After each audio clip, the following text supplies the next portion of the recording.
Makalipas ang 2 taon, sa wakas, tapos na ako sa academy at isa na akong ganap na pulis. At dito nga pala ako natestino sa barangay nila Sugar. At kung hindi ako nakakamali, malapit lang dito ang pinapasukan na hospital ni Sugar. Nakita ko siya, papunta nga dito. Siyempre, nagtako muna ako kasi gusto ko pag nagkita kami, may napatunayan na ulit ako sa kanya. After 2 years, sa wakas nurse na ako. Dito lang pala ako pumapasok malapit sa amin. At Sunday morning noon, maaga ako pumunta sa barangay para magpapilm. May nakita akong familiar sa akin, but I'm not sure kung siya ay nakatalikod sa malayo. Ang lakas ng kutob ko, parang si Ken talaga. The way kung paano siya kumilos. Well, pagtapos ko magpapilma, umuwi na ako agad at nag-ayos na para bukas. Siyempre, excited eh. First day of work.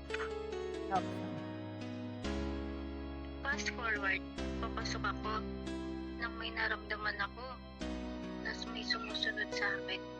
Pinilisan kong paglalakad kaya lang agad din nila ako naabutan. Sisigaw na sana ako. Biglang may tinakap sila sa bibig ko. Nabigla ako. Nahilo at nawala na ng malay. Nagising na lang ako. Nasa ibang lugar na ako. Alam niyo yung bahay na walang tao, tas isang kwarto lang. Biglang may narinig ako. Yapak ng paang papunta sa room kung nasaan ako. Nagtulog-tulugan ako. At nang makapasok siya, naramdaman ko hinaplos niya ang kuko. Nang makita ko kung sino yun, agad ko siyang sinipa. Miguel, nagpapalo ka na talaga.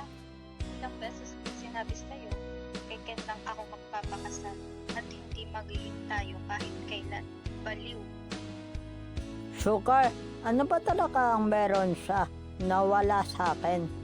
Ako ang kasama mo nung college. Ang tagal niyo nang wala ni Ken, di ba?